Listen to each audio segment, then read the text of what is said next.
All right. So I wanted to talk with you today about where we are. It seems like it's a good idea to kind of remind ourselves rather frequently about that, because it's easy to get involved in the activities of living and forget that we have been now for thousands of years, but we're getting close to the end of the beginning, the beginning of the end. We're getting close to the end, and so it's good for us to keep that in mind. And as we look at the reformers, starting perhaps with John Huss and moving forward, we should always be moving forward.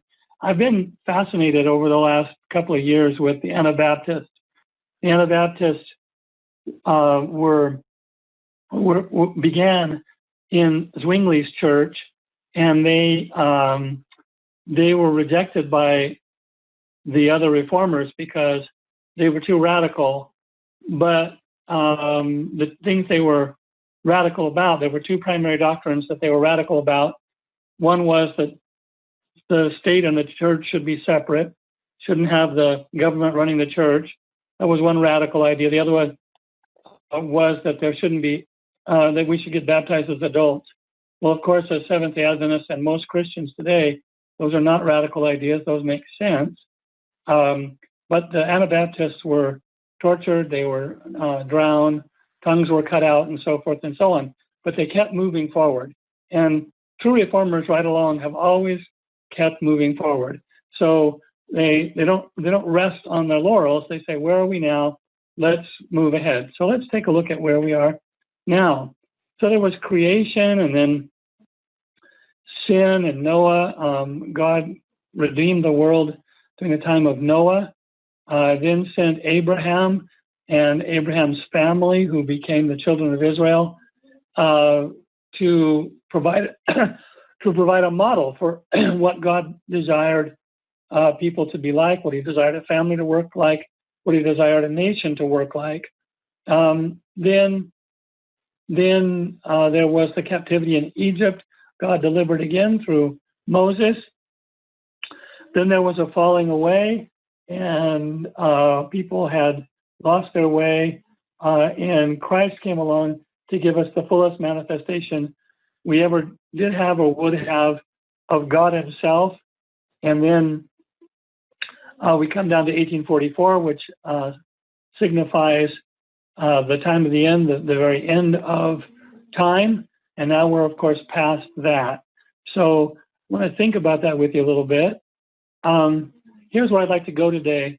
I'd like to look at Revelation 13:8, because I want to go back at the end and look at Revelation 13:11 and 12, and 13:18 is an anchor point that we need to get settled so that we can understand that earlier verse or those earlier verses. So we'll spend a bunch of our time on 13:18, and then we will review Revelation 13:11 to 16, and then understand that we're between verses 11 and 12 of Revelation 13 right now. So finally, we'll review Revelation 12 to 17 and wrap up. So I want to, and then we're going to think about, well, what does this mean? Given that we are where we are, what does it mean?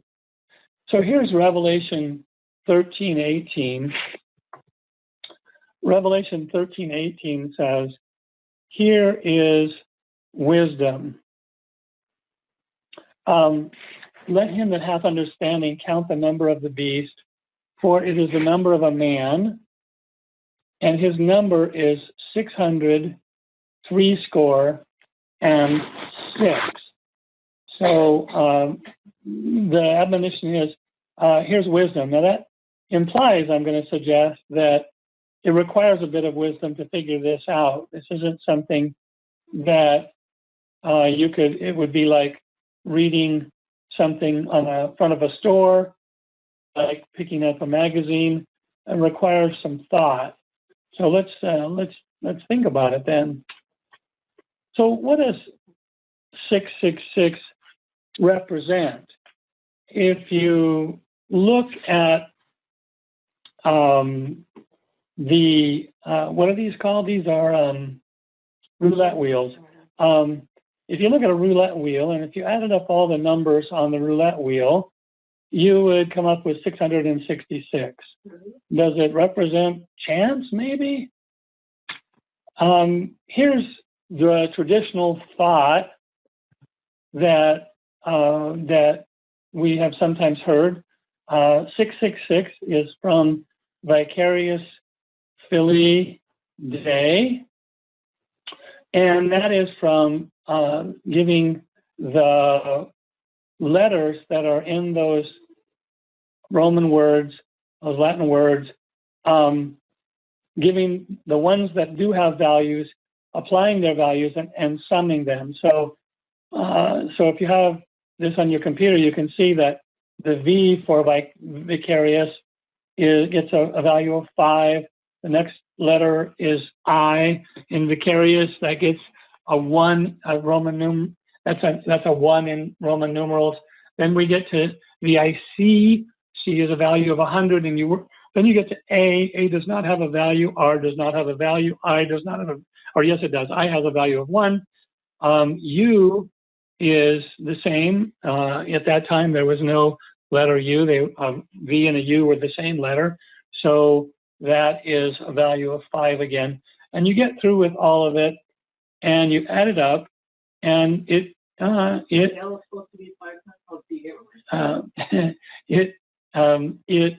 ends up with 666, a value of 666. So that makes sense. Vicarius Filii Dei is a title that the Pope has been applied to the Pope, was applied to the Pope in an article in the early 20th century. And so then if you ask the Catholic Church about it, they will point out that Vicarius Filii Dei is not one of the titles they give to the Pope. I suspect that they did in the past, but at least at this moment, here's the official titles of the Pope: Bishop of Rome, Vicar of Jesus Christ, Successor of the Prince of the Apostles, Supreme Pontiff of the Universal Church, Patriarch of the West, Primate of Italy, Metropolitan Archbishop of the Province of Rome, Sovereign of the State of Vatican City, or Servant of the Servants of God. So they would say, well, you're not quite up to date. We don't actually refer to the Pope as that. He does not have that on his mitre, so you're a little out of date. In addition, there are other human names that total 666. If you use the same methodology, you could apply that to some other human beings. So does Vicarius Filii Dei mean 666? Yes, I think it does. But it may be that we can look for additional information to make the association more clear. And I would like to suggest an application. So let's look at another identifier. This one to me is fundamental. It's significant. So I want to take some time with it and show you and see how you feel about it. Since 666 is the number of the beast, and since the beast is Antichrist, might we expect that this number has some history of being against Jesus? In other words, 666 is the kind of typical or most commonly known identifier of the beast. And since that's the case, might we look for some sort of history with this number, or do we say it happened to be chosen, and it does not have a history. In other words, rather than simply being a random number and unassociated with anything else, might we see this number having some spiritual, anti-Christian message? And I believe that we do. That number does, in fact, have a history. It has a history that is documented and that archaeologists and others can verify that it has a specific meaning. And that history is directly anti-Christian. That is, the history of 666 is, in fact, against Christ and always has been. So here is a grid of numbers. If somebody doesn't have a computer, let me tell you what it is. There's 6 columns and 6 rows in this grid, and the grid has numbers that appear to be random. The first row is 6, 32, 3, 34, 35, and 1. This grid of numbers, these 6 rows and 6 columns, were sometimes worn as a sort of a amulet that was there to protect you from the wrath of the gods.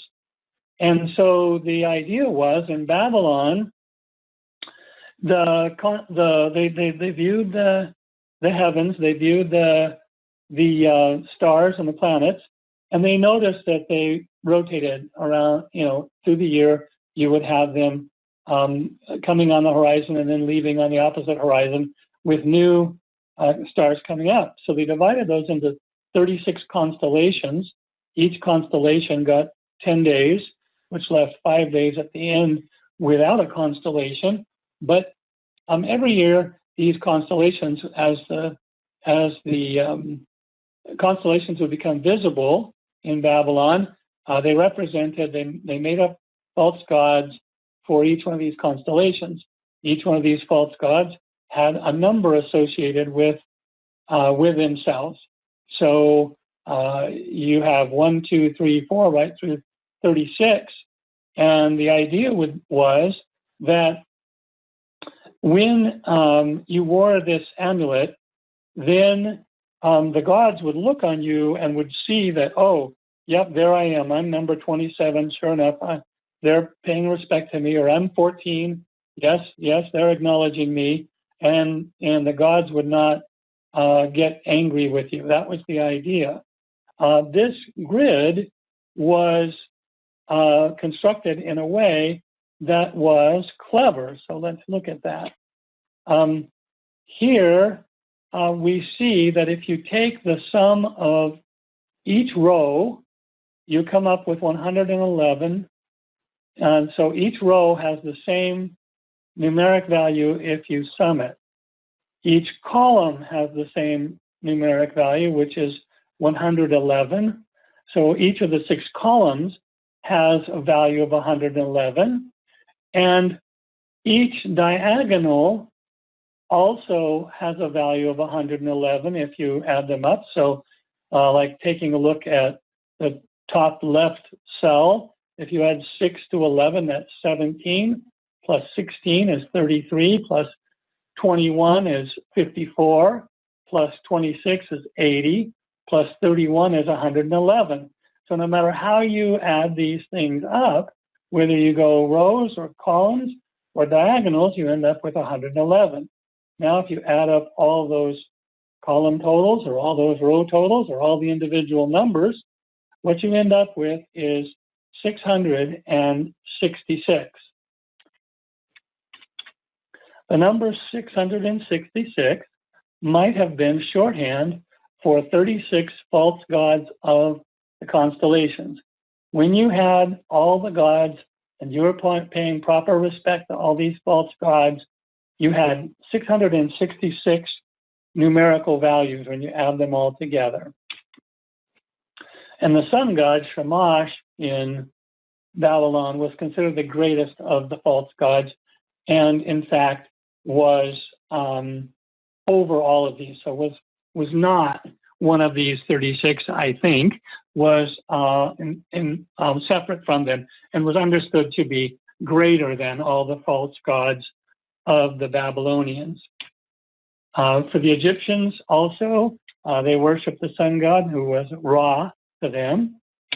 Mesopotamia recognized the sun god, An. So the worship of the sun was fundamental, was a key part of false worship, and 666 was a designator for this grid. So here's some common features of pagan religions. A common feature of pagan religions was the worship of the sun. So we saw that, you know that from archaeology. Nearly every museum piece that has worship will in some way incorporate the sun. Well, maybe that's too strong to say, but many will at least. Another common feature of some pagan religions was the worship of a female who often mothered a son. So, for example, in Egypt, we have Isis, and Babylon, we have Ishtar, who is the mother and son. A third common feature was aligning the worship with solstices and equinoxes. So the solstice is when it changes from short days to long days, or long days to short days. And the equinoxes, fall and the winter equinox, is when is the midpoint between the solstices, where you have the days being the same length. So they recognize these times when the days got longer. They recognize the turning point when the days got shorter, and they recognize the midpoint, saying, "Oh, we're switching from one to the other." So there's a common feature across many. So many of the things that you're familiar with, like Stonehenge in England, and the Mayan monuments, things in Egypt, they have these things in common, where they're recognizing the solstices and the equinoxes. We don't always recognize that because we don't look for it. But if you know what you're looking for, and you watch the shadow that the pyramid casts on the solstice, you see that it aligns with other things and so forth. So you can see it was purposeful. So did these ancient pagan religions die out? So if 666 was a shorthand version of false gods going from Babylon, Egypt, Rome, was a symbol of these things, well, did they just go away? Did after Babylon, after Egypt, after Rome, did paganism was it conquered by Christianity? Did it just die out a natural death? I'm going to suggest that no, it really didn't. They just changed forms. They blended with Christianity, is what they did. They said, okay, well, we would like to continue and with our various rituals and different things, and so those became blended with Christianity. They blended in particular with the Roman Catholic Church. Let me stop there for a moment and say, before I go further, because I'm going to give you some examples of this, that they are not exclusively blended with the Roman Catholic Church. There are a number of things that the Protestant Church does, often innocently, as also the Catholic Church often does innocently too, but that are pagan in origin. So it's not that Roman Catholic Church is pagan and everything else is pure. That's not the case. But I would suggest to you that the Roman Catholic Church has embraced paganism in a way that is unique, that is more and stronger than the way paganism has been blended with other things. So let's take a look at a few examples of the blending of paganism with Christianity. Here we have Shamash. You remember that's the sun god. So here's a bas relief up in the left-hand corner. You can see here's this god sitting on this throne, and he has this circle with 8 points. And if you look closely, you might even notice that the 8 points, the 4 are the same, and then the other 4 are the same, but they're not all 8 are the same. And that symbol shows up many places in the Roman Catholic Church. Some we're familiar with, some we're not. But here's an example. That's called the solar wheel. This image of the solar god, that's called the solar wheel. The largest solar wheel in the world is in St. Peter's Square. There, you see an aerial view from the top, and you can see that it has the 8-pointed star there, or the 8-pointed wheel, I guess you could say it. And if you look really closely, you can see that 4 of those are the same, and the other 4 are slightly flared out.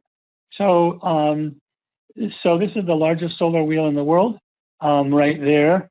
And the St. Peter's Square is aligned so that the shadow of the obelisk in the center will commemorate the spring equinox and the winter equinox. That's the vertical line going up and down, and then the summer solstice there. And you've got you've got both equinoxes. I didn't mark them all, but you got both equinoxes and both solstices, and that's lined up in such a way that the shadow will fall on those solstices and equinoxes on the day of those solstices and equinoxes. They will be within those lines, and that's obviously intentional that it's been constructed in that way. Might just notice the obelisk. You can't really see it, but it's the second highest obelisk in Rome. The highest is also with the Catholic Church, but it was brought there in 37 AD by Caligula, was commissioned by Pharaoh. Before that, Caligula brought it from Egypt, and Pharaoh Menkaures had that constructed in 1835 BC in honor of the sun. So you have this solar wheel. Center of the solar wheel is an obelisk that was constructed to honor the sun, and it aligns with the astral phenomena. Here's the same image. We'll look at the same image several times so you can see it. So there's a solar wheel. This happens to be on the head of the statue of St. Peter, which some people think is actually the statue of Jupiter that was repurposed for the Vatican. But you can see there you've got the wheel with the sun rays coming out. Here you see the solar wheel again in the floor around Bernini's altar.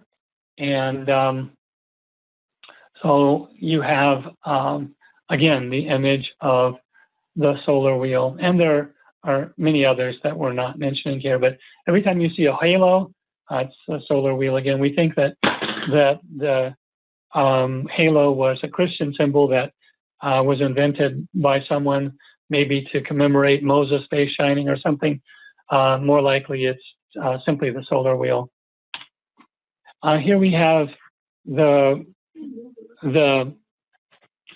solar wheel again compared to the hat, and you can see on the mitre here that you have the 4 going across, and then you have the other 4 that are different, and those again would be the wavy lines from the solar wheel. So that's just a short little touch of the solar peace in the Catholic Church.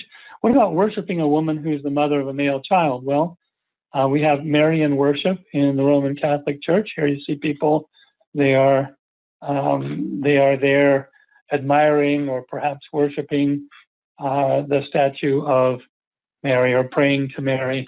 And so we have that same idea, again, brought from heathenism. There is nothing in the Bible that suggests that we should worship or venerate Mary. And then there's lots and lots of other pagan symbols. This happens to be another, the priests of Dagon. Dagon was the fish god, and so the priests would wear a fish tail going down their back, and the fish's open mouth would be on their head. And you can see that that has some similarity to the mitre that is worn by the Pope with the kind of little tails that come down and go down the back. And then there's the pomp that is typically associated with paganism. And so you have this pomp here compared to the president of the General Conference of Seventh-day Adventists, who appears humble and normal and not different from other men. What about the celebrations? Well, there's many, many celebrations. I just listed some of them. There are many, but the spring equinox, that's from Esther. That she was a German goddess, and of course that's where we get the word Easter from. The word Easter does not come from Ishtar; it comes from the Greek goddess Esther, and so we get the word estrogen from that Greek goddess. German goddess. Then you have the summer solstice. That's was the worship of Fortuna in Rome, and turned into St. John's Eve. Then you have Halloween, which actually evolved from a Druid practice that was then it was a Druid practice, which when the Roman Catholics took over England, they controlled the Druids, and then they saw this ceremony and they liked it, and so that turned into All Saints' Day. Then Sol Invictus, the winter solstice, December 25, that's Christmas or Christ Mass, and of course the Sun Day. And I want to think about this last one with you for a moment, the Sun Day. That is kind of a remarkable thing, because this is not just Roman Catholicism, this is Protestantism too, isn't it? And the Catholic Church is very clear.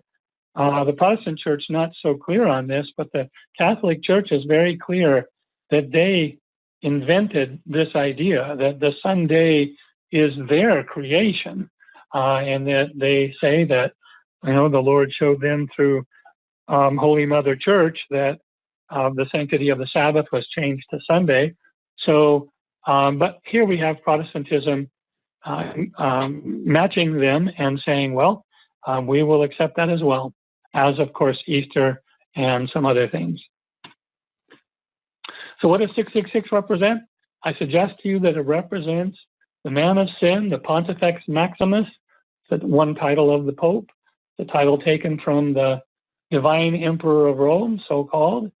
So the Caesars were called Pontifex Maximus when the rule of the empire, at least the Roman Western Empire, was transferred to the Pope. The Pope liked that title, kept it, Pontifex Maximus.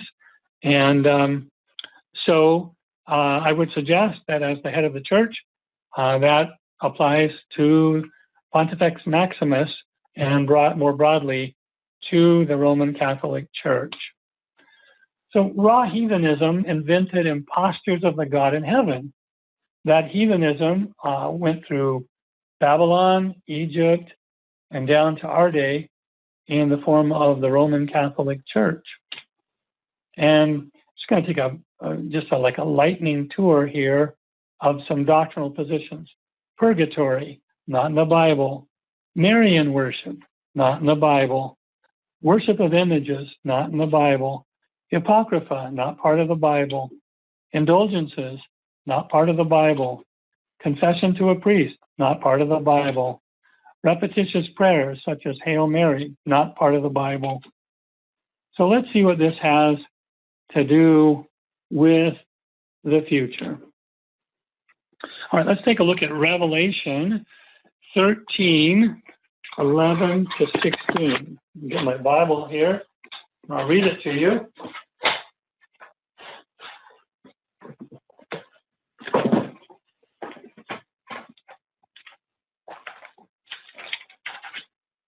Revelation 13, 11 to 16 says this, "And I beheld another beast coming up out of the earth, and he had 2 horns like a lamb, and he spake as a dragon. And he exerciseth all the power of the first beast before him, and causeth the earth and them which dwell therein to worship the first beast, whose deadly wound was healed. And he doeth great wonders, so that he maketh fire come down from heaven on the earth in the sight of men, and deceiveth them that dwell on the earth by the means of those miracles which he had power to do in the sight of the beast, saying to them that dwell on the earth, that they should make an image to the beast, which had the wound by a sword, and did live. And he had power to give life unto the image of the beast, that the image of the beast should both speak and cause that as many as would not worship the image of the beast should be killed. And he causeth all, both small and great, rich and poor, free and bond, to receive a mark in their right hand or in their foreheads, and that no man might buy or sell, save he that had the mark, or the name of the beast, or the number of his name." So, what does this section say? What is this section that we just read? What is it saying happens here? All right, I'll tell you what. I'm going to read it again. That'll give you a chance to think about it. I'm going to ask the same question. What does this section say? "And I beheld another beast coming up out of the earth, and he had 2 horns like a lamb, and he spake as a dragon. And he exerciseth all the power of the first beast before him, and causeth the earth and them which dwell therein to worship the first beast, whose deadly wound was healed. And he doeth great wonders, so that he maketh fire come down from heaven on the earth in the sight of men, and deceiveth them that dwell on the earth by the means of those miracles which he had power to do in the sight of the beast, saying to them that dwell on the earth that they should make an image to the beast, which had the wound by a sword, and did live. And he had power to give life unto the image of the beast, that the image of the beast should both speak and cause that as many as would not worship the image of the beast should be killed. And he causeth all, both small and great, rich and poor, free and bond, to receive a mark in their right hand or in their foreheads, and that no man might buy or sell, save he that had the mark or the name of the beast or the number of his name."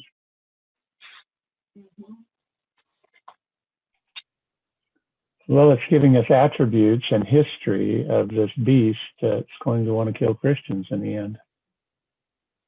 Yeah, that's right. I'm sorry? Oh, sure. Oh, yeah. Yeah, and it's saying to me that it's compelling individuals to worship the first beast, and if they don't, they will be put to death. So it's like a commandment. Right. Thank you. In Revelation 13:11, I'll read that to you. It's referring to which nation? "And I beheld another beast coming up out of the earth, and he had 2 horns like a lamb, and he spake as a dragon."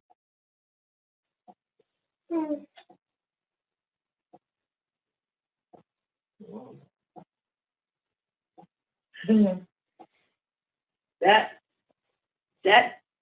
beast that has two horns like a lamb and speaks like a dragon. I know from other Revelation seminars that it's referring to the United States of America because it comes out from, I guess, the land, which and waters, many waters represent multitudes of nations, and land is a place where there's not too many peoples. And when we think of the history of the United States, how it came up, that's why one of the indicators. There's several, but I don't remember them all.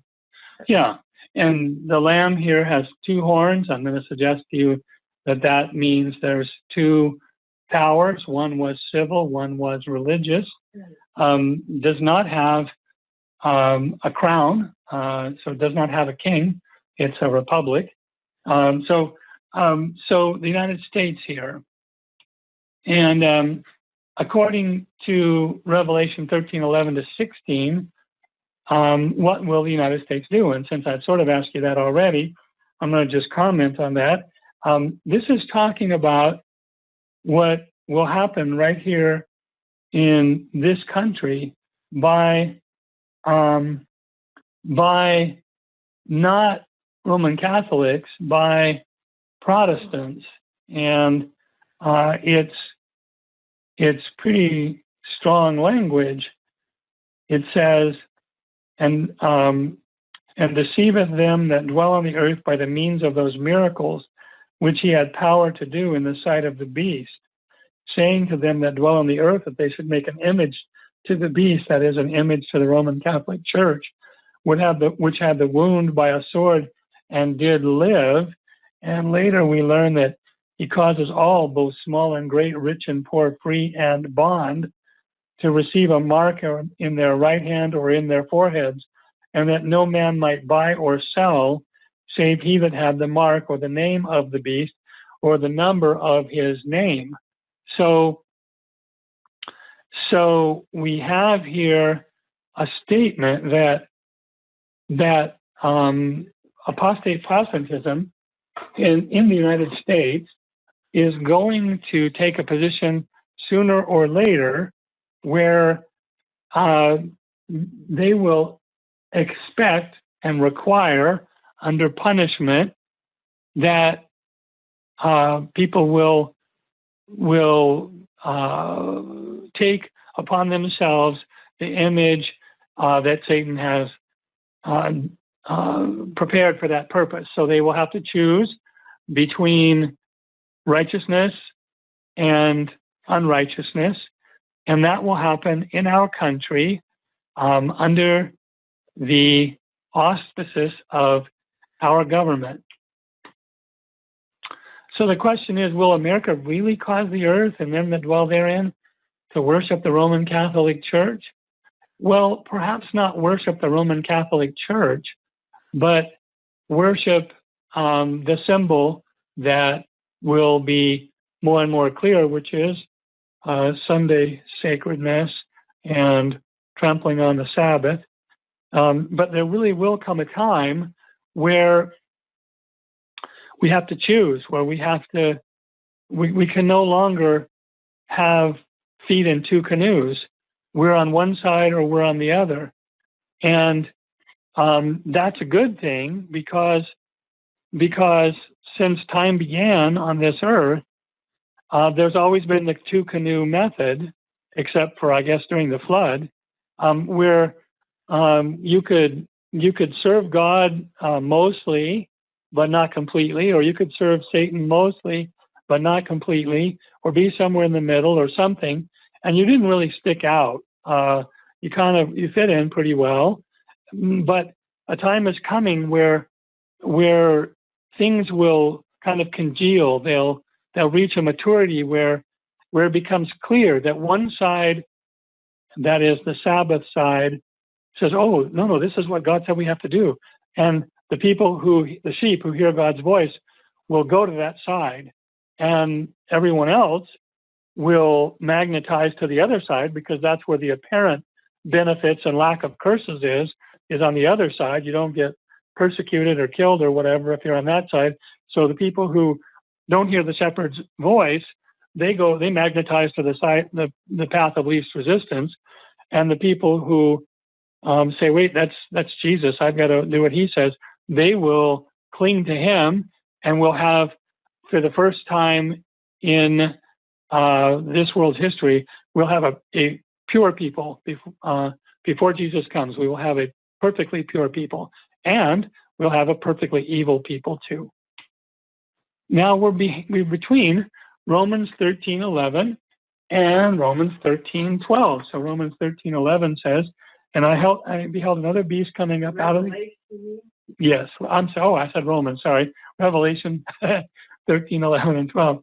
Yeah, we're not anywhere in Romans there. Okay. And I beheld another beast coming up out of the earth, and he had two horns like a lamb, and he spake as a dragon. So that,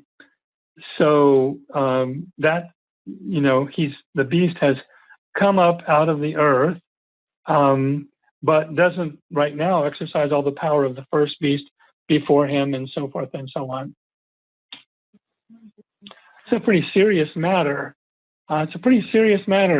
Because life goes on in its unvarying round, and we all need to earn a living, and we need to take care of the things we need to take care of, and do our laundry and get the car registered and all the other things we have to do.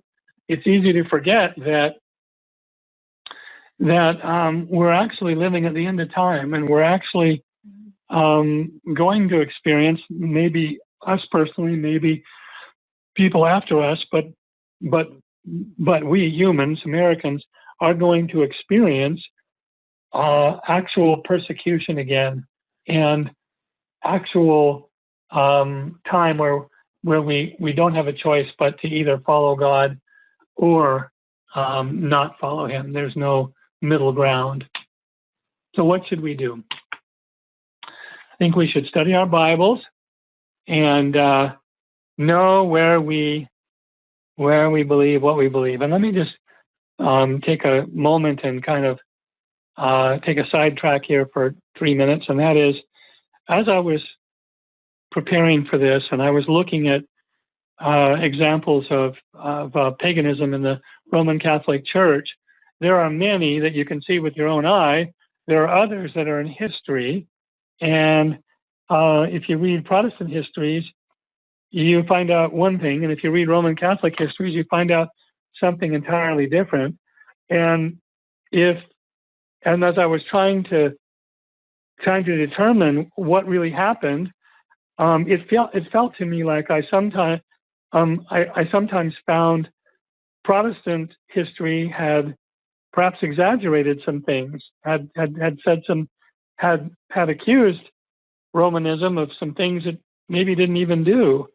On the other hand, Roman Catholic history is clearly and intentionally flavored, very much flavored, to where it's quite unreliable. But it seems to me, if we were relying on Protestant history, we said, okay, well, we saw this in Hislop's book, The Two Babylons, or we saw this in an evangelistic series we went to, or whatever. And at the end of the time, we're trying to defend our position based on some of that stuff. I think what we're going to find out is not all of it turns out to be correct. Some of it's exaggerated. Some of it perhaps isn't even the correct application. So we really need to study our Bibles and know what is it that we believe, and how do we know? For instance, the state of the dead. Do we really know? We all know culturally as Seventh-day Adventists that the dead are really dead, and we all could tell. We all could, say from Ecclesiastes, the dead know not anything. But do we know it well enough that we could be brought before a court and an intelligent accuser and actually defend our position? So we need to study our Bibles, because I think the answer is most of us, certainly including me for sure, I'm not nearly prepared to go up against an intelligent prosecutor. I wouldn't remember the text and so forth and so on. So we need to study our Bibles, and we need to evangelize. If it's really true that we're at this crossroads in time and things are winding up, it's just unconscionable to say, I know that a hurricane is coming. but I'm not going to tell my neighbors. I'm going to go down to Home Depot and I'm going to buy some plywood and nail up my windows and so forth and so on. Well, and if my neighbors come and ask me, I'll tell them. But otherwise, I'm going to secure my home and drive out of town till the hurricanes pass. That's not the right way. We got to go tell our neighbors, hey, a hurricane's coming. You need to go down and get some stuff and board up your windows.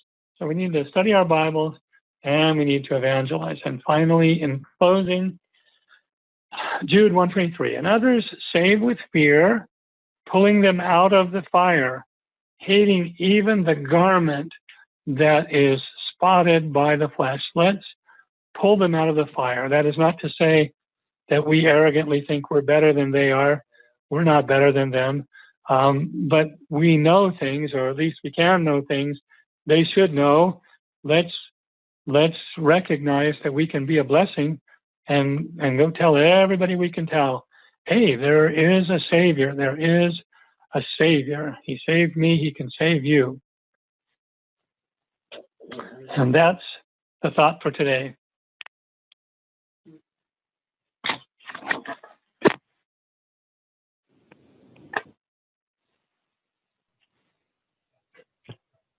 Thank you, Rob.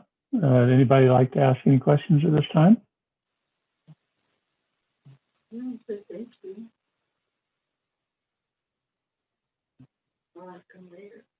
And, I might just say what I said before, but I just want to kind of emphasize this. As I was preparing stuff, some of the stuff is totally clear and no questions about it. Other stuff, I'm looking and saying, well, am I sure about this? Am I sure about this? And one or two things, I looked at some stuff and I looked at the Roman Catholic response to the things, and it appeared to me that the Roman Catholic response to it was actually correct.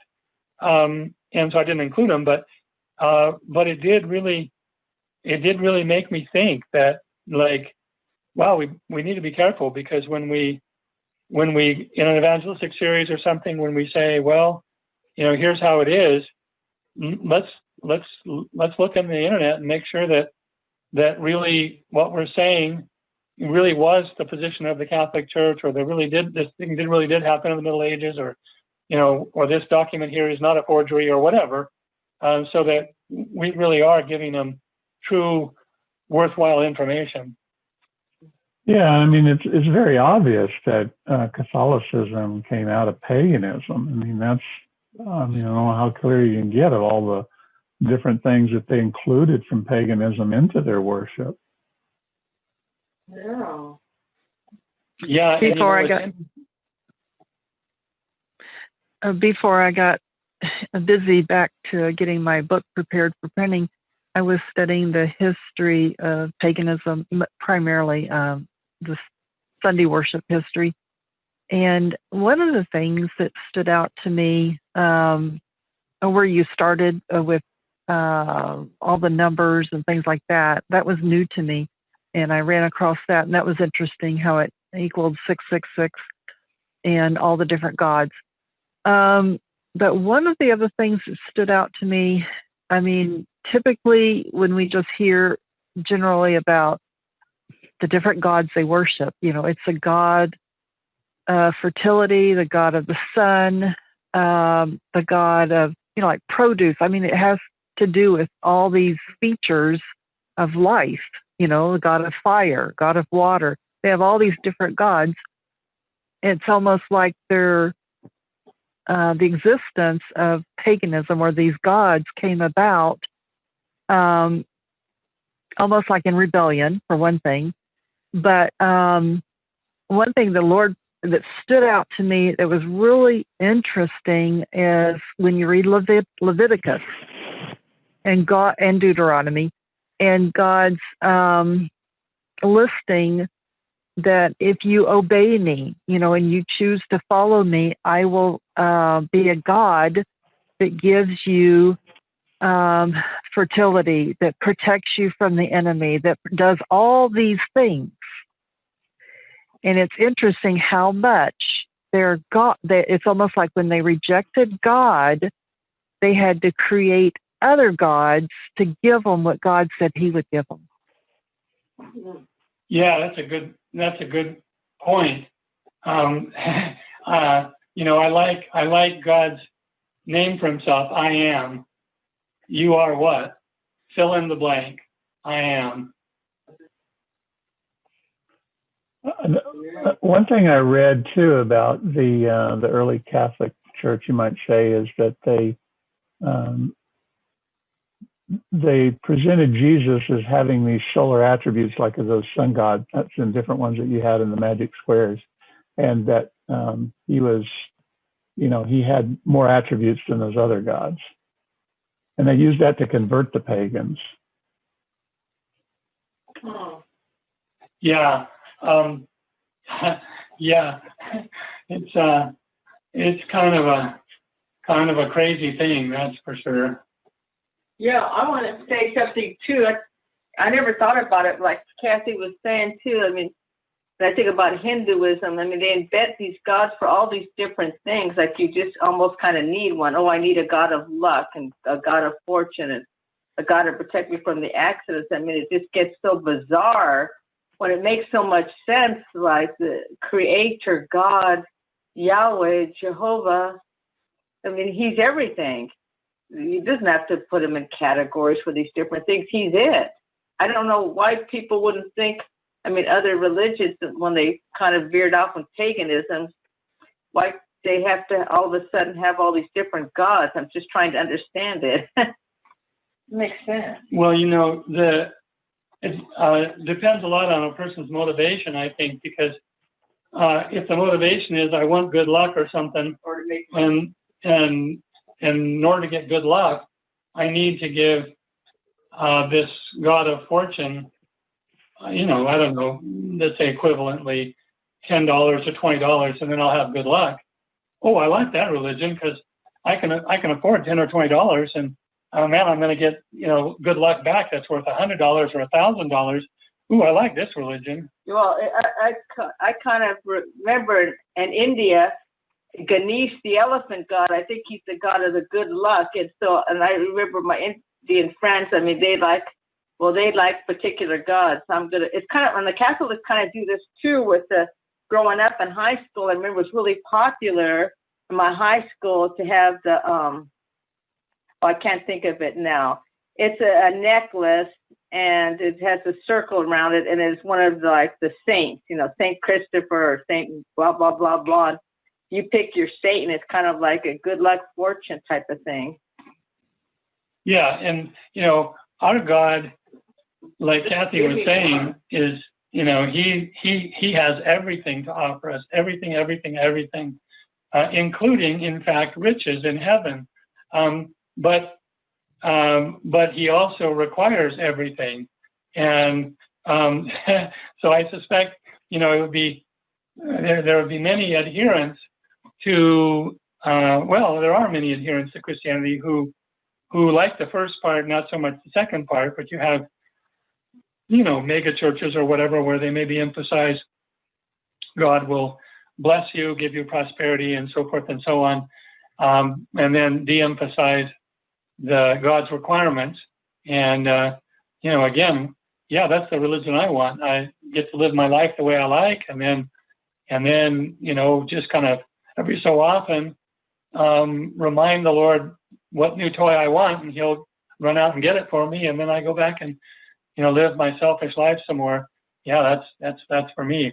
But that's not the life that God offers. It's not the life, of course, that will actually end up in any kind of happiness at all. One of the things I was thinking about just now about this 666 is basically the Bible is trying to show us that this is associated with those that are against God. Mm-hmm. Okay. And in the end, it's given us attributes and events of what will happen. We'll know who those people are. It'll become clear at that time. They're going to produce certain things that the Bible has told us will happen. So whether we pin it to somebody right now or not really is irrelevant. We just need to know that that is the beast power when it happens. and what those attributes are against God, His Word.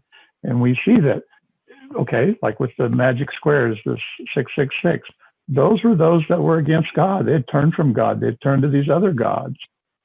It's going to be the same in the end. It's going to be the same in the end. Another thing that's interesting is there's 6 days of week. We do our work and we finish our work. The seventh day is the day we enter into God's rest. Even though it's triple, 3 sixes, six still represents, like, it's almost like they come up to the number 7, and it's like there's a rejection. I don't want to enter God's rest. It's an interesting idea. Another thing, I think, well, this is not my idea. I think I've heard this with, I don't know, Stephen Bohr or somebody, that like the 6, when you come short of it, is like the works oriented. What can I do for my own salvation type of thing? Right, because there's 6 days you work. The seventh day is a day of rest. Yeah, we were given 6 days of work, so that's the same thing.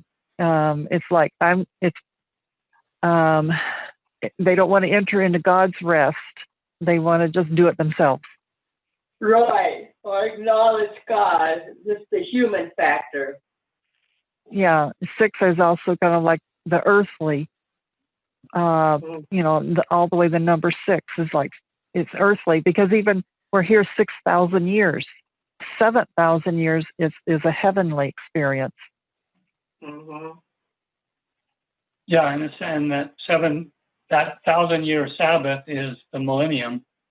Mm-hmm. Yeah. Right. And also in the weekly, it's the day of God, and in the 6 days is what God has given us. And so I think it links with it, that there's a rejection, that they don't want God's rest. They don't want God's experience. They want to stay within their own works and stay away from God.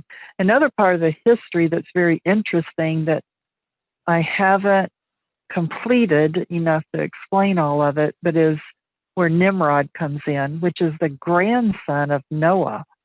And it's interesting how all this Babylonian stuff, he's the one that built the Tower of Babel, and all this Babylonian stuff started with that.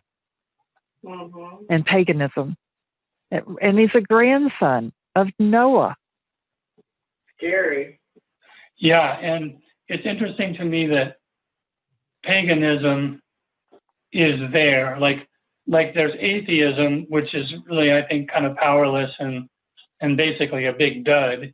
But there's paganism that is, in fact, some sort of power. And that thing's been there, like you said, since Nimrod, since the Tower of Babel, and it's persisted. It's come all through time now, thousands of years, and it's still around. And I see that we have the so-called New Age and all that stuff. Well, that's paganism again. It's paganism is a religion. Nobody thinks of it as a religion, but it's a religion, and every so often it takes a more secular kind of a posture, so it looks like it's not a religion, and other times it comes out and is clearly a religion. So, Wiccas and all that other stuff, I mean, that's clearly a religion that believe in astral powers and who knows what all. That's paganism, and it's a religion just like any other religion. Well, it's not just like any other religion, but I mean, it is a religion. It is not atheism. It is not, I don't believe in anything. No, it's a belief in something. Yeah, and that sun worship in the Catholic Church, I mean, there's tons of symbols in their church everywhere, and statues that have these sun symbols on them. Mm-hmm. Yeah, there really are, and there's lots of other symbols too. I mean, if you go in a Catholic church, in Nicaragua, it's a Catholic country, and if you go in Nicaragua, to the Catholic Church and you go inside, for one thing, it feels to me dark and forbidding and like okay, this belongs to Satan. I don't want to be here. But there's various like symbols and stuff that you say, okay, well, what is that there for? In Matagalpa, there's a like a serpent, a big serpent thing under the staircase. Why is there this is a statue, but like, why is there a statue of a serpent in a church? Like, what is this doing here? But there's lots of those kinds of things where you say, what? I don't understand. What's this doing here? Why is this here? There was one thing years ago when I went into a Catholic church in Mexico. The one thing I did notice, though, at that time, I don't know about now, was it was very reverent when you went in. Mm-hmm. And I'm thinking, wow, that's a lot different than a lot of churches that, Adventist churches even, that I've been in. Mm-hmm. That's true.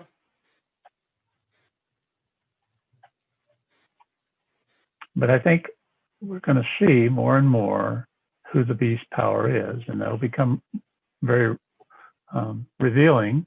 It'll reveal itself, and we'll know because the Bible has told us what it's going to do. Yeah, and I don't know. 2020 has been an interesting year, but stuff has come up that surprised me. Like, I wasn't expecting it, and the time of the end, I suspect, will be like that, but a lot more. And we're in the time of the end, but I mean the when things are wrapping up, I have a feeling it's going to move really rapidly. Yeah, and I think it appears it's going to be triggered by apostate Protestantism. I mean, the Catholic Church isn't going to come into any power unless it's given it. Yeah, and I mean, it seems like in Revelation it makes it clear that it's apostate Protestantism that reaches across the gulf and cements the worship of the beast. Yeah, we at Seventh-day Adventism and really are blessed of the Lord because we have the Bible and we have the testimony of Jesus, which is the spirit of prophecy, and we have so many things outlined in, the great controversy that give us the heads up of what's happening. But the scary thing, too, is, Babylon means confusion, and we see that particularly now. I mean, we're in such confusion that Satan's wanting us to be confused, and there's the mixture of I think Catholicism and Protestantism and so much that they're just being thrown out there. And like you were said to earlier, the fake news, the news outlets, and you have people saying one thing and other people saying another thing, and it's just like, okay, what is the truth? And it's Satan. He's just confusing us that so much. That's how he wants it, so that it's like a pilot, going through. Well, I read something about the Bermuda Triangle. There's one section, where you go in the sky, and with the changing of the weather patterns, the pilot doesn't know, where's the ground and where's the sky. And it gets that confusing. And I kind of feel like we're living in those times now. Yeah, I mean, this is good that we know that, how the Catholic Church is involved here. And to me, it seems the thing that we're watching for, really, is this where apostate Protestantism, like Rob said, reaches across the gulf and joins Catholicism. That's when we know that we're at the very end. So we need to keep our eye on what apostate Protestantism is doing and how close it's getting. Even bringing it. Go ahead. No, even bringing it home even closer. I'm real curious, and I know the whole country is.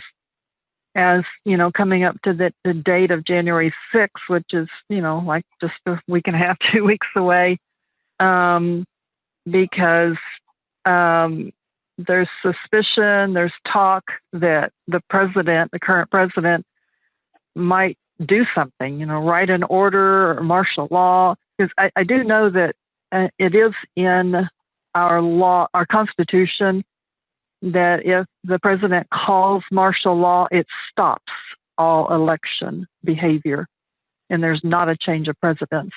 Anyway, and I know he's continuing to fight, and I'm not going into that subject, but I'm just wondering, and my thoughts, what would happen to our nation if there's already a polarization, but if he did write some order to try to put a stop to everything, it could actually split our nation, and which can happen. I mean, legally and officially, they could withdraw, they could split, they could do anything they want, the individual states.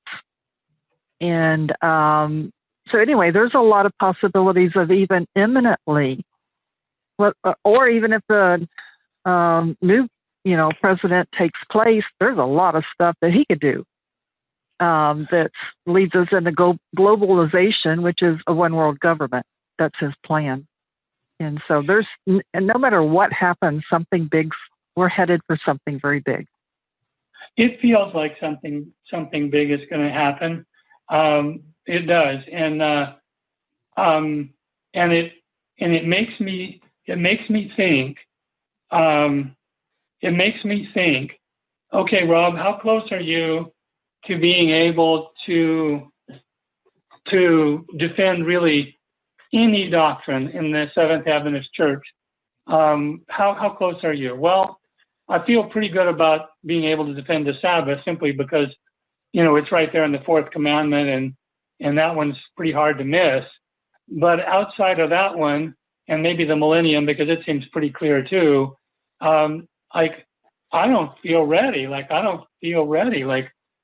if somebody said, okay, defend this or that, well, I can trot out the things I've heard in evangelistic series or whatever and say, well, you got to understand this and understand that. But looking at the debates during the Reformation and stuff, nobody asked little softball questions that were super easy to answer. They asked well-researched, really tough stuff. And like, am I ready to be the next Martin Luther? Not at all. So I know God says he'll give us what we need when we need it, and I'm relying on that. But I also know that what you read for the devotional today is true, that God, while he certainly will give us the things to say, and he certainly will help us when we need it, and so forth and so on, that's a license to say, so go ahead and just be lazy and don't even worry with it. I know that's not the case. I have some work to do here. Something I've thought of in the past, I know we're not at church, in person, but it's something we could even consider for an afternoon project once or twice a month or something like that. But something I've thought of in the past is if a team and several of us met together. I know this is something Jeremy would have loved, but I thought it'd be kind of interesting it's a challenge for different ones, and it's best if everyone participated, but if different ones would pick a subject, and like you would say, the Day of the Dead or the Sabbath, some of the main topics like that, study it, prepare a Bible study, present it to the group, and then have someone else do the same exact subject. And not only do we get the practice of preparation, but we get the practice of hearing different ways somebody else comes to or presents it. And so everyone, whether you're listening or preparing, it's a learning experience. And we can learn from hearing how somebody else prepares it. That's an interesting idea. And that kind of rings some bells, because as I've been looking at the Anabaptists, they kind of discovered all kinds of things on the fly, and they started as a very small group, and then it spread like wildfire. But they met in homes and they went over all these doctrines. We know our own church, there was ideas that were pretty far afield when the Seventh-day Adventist Church was being developed, but it was that exploration of, well, what does the Bible say, that finally distilled down into true doctrine. And so that's an interesting idea, to say, hey, let's have different people present the same subject, because like you said, it's likely that they won't have the exact same thoughts on the, probably come to the same conclusions, but not the exact same thoughts about it. That's an interesting idea. Yeah, at least a couple of people on one topic, and then and then we pick up a different topic and have 2 to 3 people, do even though it's the same one. It's interesting how people use a different order of text or different text completely. They'll come to the same conclusion, but there's just different ways of presenting something. Because anytime people present some of those subjects, or any sermon, people will present different orders of text and different conclusions. For the Sabbath, I like going to the experience of the death of Christ, not just the 10 Commandments, because some people think the commandments are done away with. So that's a hard one. But the death of Christ talks about the preparation day, and he was in the grave on the Sabbath, and then everybody knows he rose on Sunday. So it identifies Saturday then would be the Sabbath. But for me, that's the one I use. Plus Ecclesiastes is real good for the Stay the Dead. There's lots of stuff in Ecclesiastes on Stay the Dead about sleep. But anyway, we all need practice. Not that my memory is great, but the Lord says if we take the time to read it, study it, practice it, He'll take care of the memory. I wonder, I can't think of any way that this could actually happen in any practical way, but it would sure be neat if we were doing that, if we could have at least one non-Adventist there. Finding the non-Adventist to volunteer for such duty would be pretty tricky, but it would be nice if we had somebody else, so that, let's say I'm presenting something on State of the Dead, that person could say, well, wait a minute, Rob, you forgot this over here, because it's that sort of checking that would really help me. Because if I just get like Young Disciple magazine and they have all the proof text there, and I rattle down through the proof text and okay, got that one taken care of, and I never have anybody in opposition saying, wait a minute, whoa, that isn't really what that meant, then I'll just presume I'm all set to go when I'm not. It would be handy if there was somebody there to say, wait a minute, that's not the way I read it. Yeah, if we did something even on Zoom, we could invite, I don't know the process of how to get the message out, but people could be invited to join us, if we wanted to do something like that. And it's not, you wouldn't call it an evangelistic series. It's just research. We're just trying to find truth in research. And so if they knew that we're doing this to research, not to just tell them, to be preachy, that we're doing it because we want to figure it out. Actually, that's more attractive to people if they think you're just sitting down to study and learn than you are just preaching to them. Yeah, and that's for sure. And I actually do, very much value their comments because I believe that the Seventh-day Adventist Church has actual truth. So I'm not sensitive to it. Well, I don't want them to find out I was wrong. Well, if I'm wrong, I want to change. But we already know that the pillars are the pillars and they're right. And so, but I want to hear when somebody says, hey, well, that's not true what you said about Easter, or that's, what you said there about the solstices, you got your history wrong or whatever. I want to know, yeah, okay, I don't want to get it wrong. Tell me when I'm wrong so I can get it right.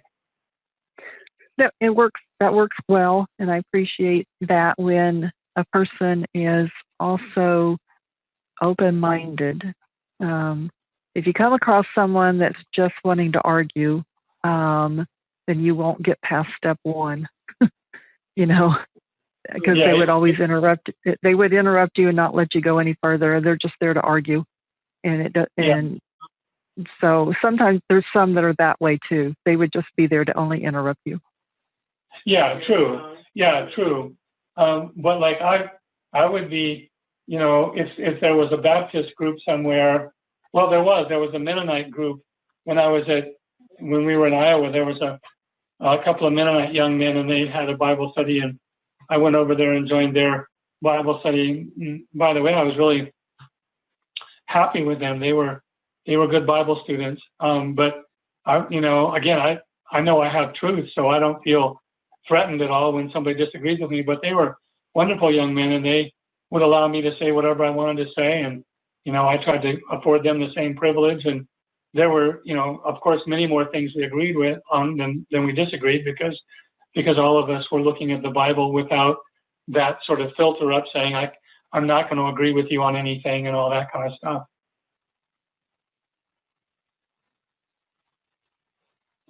Well, thank you, Kirk. Thanks for letting me talk. I was muted. We should Sure. have closing Thank you. prayer. I don't think we had closing prayer earlier. Oh, yeah. Closing prayer. That's a good idea. Would you have our closing prayer, Kathy? Okay. Our Heavenly Father, we thank you that in your goodness that you have given us the Word, and you have also given us Christ as our Savior to live on earth and to give us the experience of seeing the Word in Him. We pray, Lord, for your presence and your Spirit to be in each of our homes, and that your blessing will be in each of our homes and each of our hearts. Prepare our hearts, Lord, for all these events that are about and around us. Prepare our hearts and our lives to live with you in heaven. And we pray, Lord, that you will bring more people into our little church and into our little group. Lord, I've personally told you this before. You've taken 2 from us, and now you've got to replace them. And we're going to put that on you, Lord, to bring us more, to grow our church and grow our family. And we thank you, Lord, for we know you are one that wants to grow this church. In Jesus' name I pray. Amen. Amen. Thank you. Amen.